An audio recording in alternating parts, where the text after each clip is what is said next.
'Raja Saab' movie ఎలా ఉందో సింపుల్‌గా సోది లేకుండా ఒక్క ముక్కలో చెప్పాలంటే వన్ టైమ్ వాచబుల్ అని చెప్పొచ్చు. కొంచెం డీటెయిల్‌గా మాట్లాడుకుంటే యాక్చువల్లీ హర్రర్ కామెడీ మూవీ చూడడానికి వచ్చిన ఆడియన్స్‌కి హర్రర్ కామెడీ మూవీ కాదు, సైకలాజికల్ థ్రిల్లర్ మూవీ చూపించబోతున్నాం అనే విషయాన్ని కొంచెం ముందే చెప్పుండాల్సింది. ఆడియన్స్ ప్రిపేర్ అయ్యేటోళ్ళు కదా!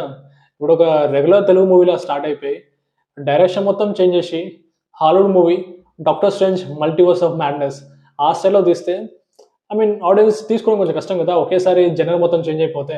అసలు మన తెలుగు ఆడియన్స్‌కి ఇలాంటి మూవీస్ చాలా చాలా కొత్త. ఒక రకంగా చెప్పాలంటే ఫస్ట్ హాఫ్ ఏమో B and C center audience కోసం తీసి, సెకండ్ హాఫ్ ఏమో ఏ సెంటర్ ఆడియన్స్ కోసం తీసినట్టుంటది సినిమా. అన్‌ఫార్చునేట్‌లీ ఎవరు కూడా ప్రాపర్‌గా కనెక్ట్ అవ్వలే. ఇంకా చెప్పాలంటే వీళ్ళు సినిమాని కూడా ప్రాపర్‌గా కంప్లీట్ చేయలే. క్లైమాక్స్ అయిపోయినాక ఎట్లా అనిపిస్తదంటే, ఏంది సినిమా అయిపోయిందా? అరే! ఏదేదో జరుగుతుందనుకున్నాం కదా! ఇంత సడెన్‌గా అయిపోగొట్టిర్రు. ఒక రకంగా మొత్తం ఆడియన్స్‌ని కన్‌ఫ్యూజ్ చేశారనమాట లాస్ట్‌కి. ఈ మూవీలో ఇప్పుడు పాజిటివ్స్ నుంచి మాట్లాడుకోవాలంటే, ఈ మూవీకి మెయిన్ పాజిటివ్ ఇది ప్రభాస్ ఫిల్మ్ అవ్వడం, సినిమాలో ప్రభాస్ ఉండడం. ఈ మధ్య కాలంలో ఎస్పెషల్లీ 'బాహుబలి' తర్వాత ప్రభాస్ మెయిన్‌గా మొత్తం 'ఆర్ ఆఫ్ రామింగ్' సినిమాలే ఎక్కువ చేసిండు. బేసికల్లీ తన కటౌట్‌ని ఎక్కువ వాడుకోరు డైరెక్టర్స్.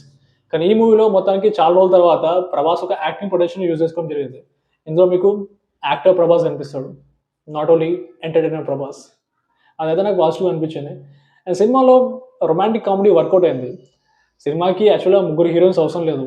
ఇద్దరు చాలు. ఒకరికంత ఇంపార్టెన్స్ ఏం లేదు. రొమాంటిక్ కామెడీ వర్కౌట్ అయింది. 1 ఆర్ 2 సీన్స్ మినహాయిస్తే సినిమాలో హర్రర్ ఎలిమెంట్స్ ఏమీ లేవు. పైగా సినిమాలో చాలా చేంజెస్ చేసినట్టుర్రు. మనకి ట్రైలర్‌లో చూపించిన కొన్ని సీన్స్ మూవీలో లేవు. ఆబ్వియస్లీ ఆడియన్స్‌కి అది డిసప్పాయింటింగ్‌గా ఉంటుంది కదా! కొన్ని సీన్స్ మనం ట్రైలర్‌లో చూసినాం. అవి థియేటర్‌లో లేకపోతే ఇప్పుడు ప్రభాస్ ఓల్డ్ గెటప్‌లో కనిపిస్తాడు కదా! ఆ సీన్ థియేటర్‌లో లేదు. మరి ఎందుకు తీసిర్రో వాళ్ళకే తెలియాలి.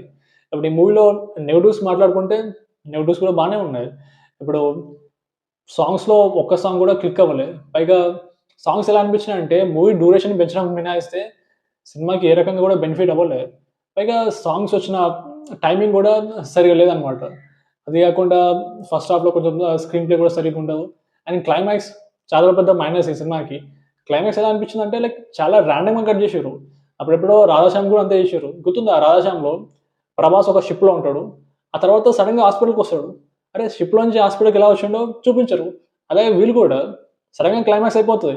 అరే! ఎందుకలా కట్ చేసిర్రు? అసలు ఏం జరిగిందో మనకు క్లారిటీ ఉండదనమాట. అది కొంచెం నిజంగానే అక్కడైతే డిసప్పాయింటింగ్ ఉంటుంది. ఇంకా బ్యాక్‌గ్రౌండ్ మ్యూజిక్ గురించి మాట్లాడుకోకపోవడమే బెటర్. ఎందుకంటే ఒక పర్టిక్యులర్ పాయింట్ తర్వాత ఇరిటేటింగ్ అనిపిస్తుంది. నిజంగా బ్యాక్‌గ్రౌండ్ మ్యూజిక్ ఓవరాల్‌గా సినిమాలో ఎక్కడ కూడా ఎఫెక్టివ్ ఉండదు. బట్ సెకండ్ హాఫ్‌లో ఒక సర్టెన్ పాయింట్ తర్వాత కొంచెం కష్టం వినడానికి. యాక్చువల్లీ సినిమాలో కంటెంట్ ఉంది.